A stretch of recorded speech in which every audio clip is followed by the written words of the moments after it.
Basically केंद्र तो तुसी देखा ਜਿਹੜੇ भी लोग कोई भी चीज़ बाज़ारों खरीदते हैं तो कुछ हिस्सा टैक्स के राही केंद्र के खजाने 'ਚ ਜਾਂਦਾ है तो सूबे के खजाने में ਜਾਂਦਾ है तो केंद्र के खजाने ਵਿੱਚੋਂ 42% पैसा ਉਹਦਾ ਜੇ केंद्र टैक्स राही ਲੈਂਦਾ ਉਹ ਫਿਰ सूबਿਆਂ ਦੇ खजाने ਵਿੱਚ ਭੇਜਦਾ है। लेकिन इस तो इलावा ਜਿਹੜੇ पैसे ਉਹਨਾਂ ਦੇ ਕੋਲ ਬਚਦੇ ਨੇ ਕਈ ਸਕੀਮਾਂ ਚਲਾਉਂਦੇ ਨੇ गरीबों वास्ते, नौजवानों की ट्रेनिंग वास्ते, आटे कणक देने वास्ते, पेंशन देने वास्ते, स्कूलों भेजन वास्ते, गलियां नालियां सड़कों पिंडों भेजन वास्ते। सो ये जिन्नी भी स्कीमां कई 100 स्कीमां जिहड़ियां चलदियां ने उन्हां दा लेखा जोखा आपां देखते हैं कि सरकार ने दिल्ली ने भेजे किन्ने, वो पैसे उहदे विचों यूटिलाइज सूबे की सरकार ने किन्ना कीता ते फिर जाके पिंडा 'ਚ ਉਹਦਾ ਲਾਭ ਕੀ ਹੋਇਆ ਕੀ ਨਹੀਂ ਹੋਇਆ। ਸੋ ਉਹਦਾ ਵੇਰਵਾ ਹੁੰਦਾ। ਲੇਕਿਨ ਮੈਨੂੰ ਸਭ ਤੋਂ ਜ਼ਰੂਰੀ ਆ ਸੀ ਕਿ ਜਿਹੜੇ ਪਿਛਲੇ 17ਵੀਂ ਲੋਕ ਸਭਾ ਚੱਲ ਰਹੀ ਹੈ ਲੇਕਿਨ ਮੇਰੇ 16ਵੀਂ ਲੋਕ ਸਭਾ 'ਚ ਜਿੱਥੇ 4-4 5-5 ਸਾਲ ਤੋਂ ਕਈ ਇਹੋ ਜਿਹੀ ਗ੍ਰਾਂਟਾਂ ਜਿੱਥੇ ਅਫਸਰਾਂ ਨੇ ਲਗਾਏ ਨਹੀਂ ਮੇਰੇ ਪੈਸੇ। ਸੋ ਉਹ ਸਾਰੇ ਪੈਸੇ ਇੱਥੇ ਮੈਨੂੰ ਰੇਜ਼ ਕਰਨ ਦਾ ਆਹੀ ਸੀ ਕਿ ਮੇਰੇ ਜਿਵੇਂ ਬਠਿੰਡੇ 'ਚ 1.25 ਕਰੋੜ ਰੁਪਏ ਉੱਥੇ ਦੇ ਇੱਥੇ ਦੇ ਵੀ ਕਈ ਲੱਖ ਰੁਪਏ ਜਿਹੜੇ मैं गरीबों की तकलीफा दूर करने वास्ते किसी गरीब की धर्मशाला बन जाए, वो कुड़ी का विआह हो जाए, वो 2 पैसे बच जाने, इहो जी ग्रांटा भी रोकी बैठे सी। सो इन्होंने सारी चीज़ों का वेरवा लेके DC साहब को कह के कि इमीजिएटली ये लगाए जान तो मेरे कोई भी पैसे जोड़े मैं दिंदी आ लोगों की सहायता वास्ते वो नहीं रोके जाने चाहिए। इसी तरह केंद्र वालों भी जोड़े पैसे आई जाते वो भी जल्द तो जल्द प्रॉपर उन्होंने यूटिलाइजेशन होती है। कैप्टन सरकार किसान हितैषी कहती है पर खुद कैप्टन साहब कदे जाके किसानों के उत्थे प्रदर्शन के शामिल नहीं हुए, ना ही कदे कैप्टन के जोड़े वजीर ने कोई MLA ने उन्होंने केंद्र कोल जाके विरोध प्रगट किया। किसान हितैषी वो सिर्फ अपने आप नूं कह सकते हैं लेकिन किसानों वास्ते कीता कि ये तो कोई किसान दस दे। जे किसान हितैषी होंदी तो फिर पिछले 5 सालों 4 सालों 1550 किसानों तो वध ने खुदकुशियां क्यों कीतियां ने, पिछले 2-2.5 महीने 250 किसानों ने खुदकुशियां क्यों कर लितियां ने।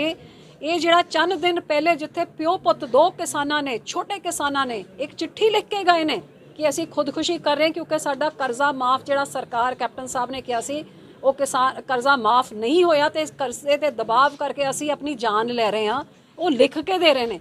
सो जिन्हों ने समूह फॉर्म भरवा के एक किसान तो कर्जे माफ़ी की गल की सी, अज किसान जवाब मंगन जब कांग्रेसियां तुहाडे पिंड विच आणगे कि आ साडे फॉर्म दसो साडे पिंड दे किन्नियां दे सारे कर्जे माफ़ होए ने।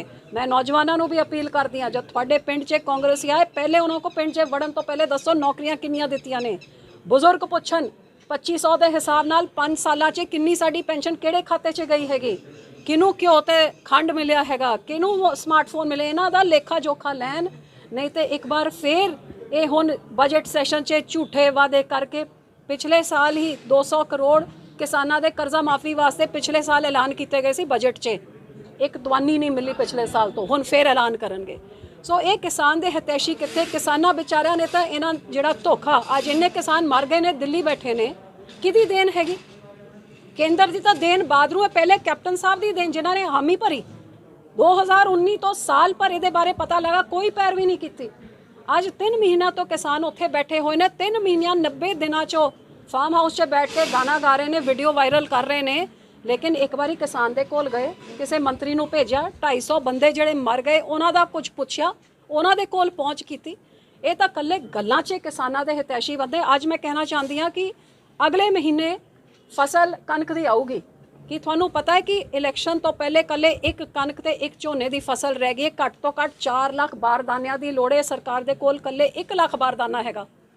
जब फसल आऊगी महीने 'च बारदाना कित्थों ले आएंगे। FCI की कर रही है, पिछली बारी भी साडे कमीशन एजेंट्स पहले किसानों के ढिड 'च लत्त मारी काले कानून ला के, आड़तीआं दे बेचारे 75,000 आड़तीए जिहड़े साडे पंजाब 'च हैगे उन्हां दे ढिड 'च लत्त मारी कि डायरैक्ट पेमेंट करांगे, आड़तीआं ने आउट करता। इन्हां दे नाल जुड़े हुए जिन्ने भी खेत मजदूर होंदे आड़तीआं दे नाल मजदूरी जिहड़ी करदे ने अपने मंडियां 'च उन्हां सारियां दे ढिड 'च लत्त मारी। हुण इस बारी पहले डायरैक्ट पेमेंट करके आड़तीआं नूं आउट किया, इस बारी FCI ने कह दिता है कि किसान नूं डायरैक्ट पेमेंट उसी किसान नूं होगी जिहड़ा अपने ज़मीन दे लैंड रिकॉर्ड अपलोड करूगा। ਇਹਦਾ मतलब 40% ਸਾਡੇ पंजाब 'ਚ ਜਿਹੜੇ ठेके 'ਚ ज़मीन ਲੈਂਦੇ ਨੇ छोटे छोटे किसान ਅੱਧਾ किला 1 किला लेके ठेके ਲੈਂਦੇ ਨੇ ਉਹਨਾਂ ਦੇ पैसे तो मिलणगे नहीं क्योंकि ਉਹਨਾਂ ਨੂੰ ज़मीन ही नहीं हैगी। ਇਹ किन्ना कुछ हो रहा हैगा लेकिन सूबे की सरकार सुत्ती पई है, कौन जाके पैरवी कर रहा है। ਇਹ ਕਿਸਾਨਾਂ ਦੀ ਲੜਾਈ ਕੌਣ ਲੜੂਗਾ?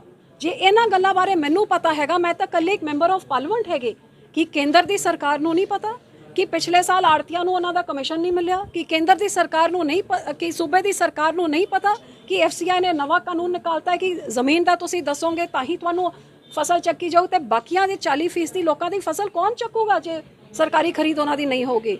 ਕਿੰਨੀ ਵੱਡੀ ਸਮੱਸਿਆ, ਬਾਰਦਾਨਾ ਨਹੀਂ ਹੈਗਾ, ਜ਼ਮੀਨ ਤੋਂ ਬਿਨਾਂ ਤੁਹਾਡੀ ਫਸਲ ਨਹੀਂ ਚੱਕੀ ਜਾਊਗੀ।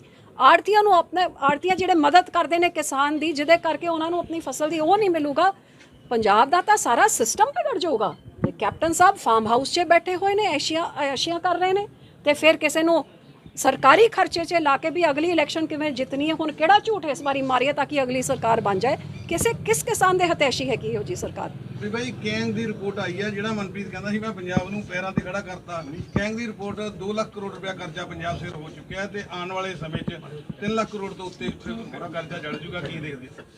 ਹਿੰਦੁਸਤਾਨ ਦੇ ਇਤਿਹਾਸ 'ਚ, ਪੰਜਾਬ ਦੇ ਇਤਿਹਾਸ 'ਚ ਸਭ ਤੋਂ ਨਿਕੰਮਾ ਵਿੱਤ ਮੰਤਰੀ ਸਾਡੀ ਸਰਕਾਰ ਦੇ ਵੇਲੇ ਵੀ ਆਹੀ ਹੁੰਦਾ ਸੀਗਾ ਜਦ ਸਰਕਾਰ ਛੱਡੀ, ਕਿਉਂਕਿ ਆਹੀ ਕੁਝ ਕਹਿੰਦਾ ਸੀ ਪੰਜਾਬ ਨੂੰ ਖੜਾ ਕਰਨਾ। ਦੇਖ ਲਓ 4 ਸਾਲਾਂ 'ਚ ਲੋਕਾਂ ਦੀ ਸ਼ਗਨ ਦੀ ਸਕੀਮ ਰੱਦ ਕਰਤੀ, ਲੋਕਾਂ ਦੇ ਆਟੇ ਦਾਲ ਦੇ ਕਾਰਡ ਕੱਟਤੇ, ਪੈਨਸ਼ਨ ਲੋਕਾਂ ਦੀ ਕੱਟ ਦਿੱਤੀਆਂ।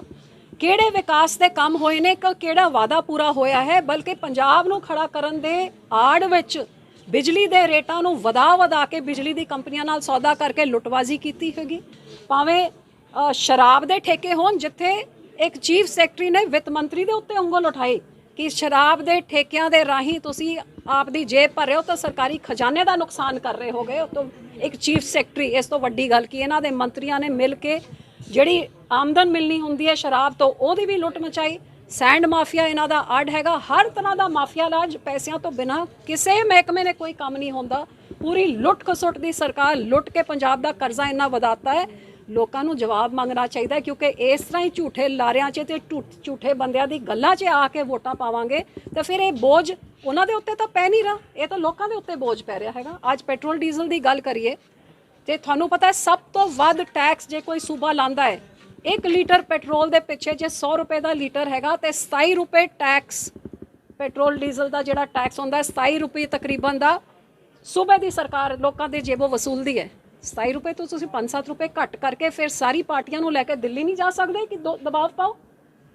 ਨਹੀਂ ਕਰਨਾ, ਕਿਉਂਕਿ ਪੈਸੇ ਮਿਲ ਰਹੇ ਨੇ, ਉਹ ਖਜ਼ਾਨੇ 'ਚ ਜਾ ਰਹੇ ਨੇ, ਖਜ਼ਾਨੇ ਵਿੱਚੋਂ ਲੋਕਾਂ ਨੂੰ ਤਾਂ ਕੋਈ ਸਹੂਲਤ ਨਹੀਂ ਮਿਲ ਰਹੀ, ਲੇਕਿਨ ਲੁੱਟਬਾਜ਼ੀ ਚੱਲ ਰਹੀ, ਤਾਂ ਕਰਜ਼ਾ ਤਾਂ ਵਧੂਗਾ। ਪੰਜਾਬ ਨੂੰ ਕੀ ਖੜਾ ਕੀਤਾ ਹੈ? ਇਹ ਜਿਹੜੇ ਕੰਗਾਲ ਸੀਗੇ ਆਪ ਲੀਡਰ ਸਾਰੇ ਆ ਖੜੇ ਹੋ ਗਏ ਨੇ, ਤੇ ਪੰਜਾਬ ਵਿਚਾਰੇ ਦੇ ਕੀ ਹਾਲ ਹੋਈ ਹੈ ਇਹ ਤੁਹਾਡੇ ਕੈਗ ਦੀ ਰਿਪੋਰਟ ਦੱਸ ਰਹੀ ਹੈ।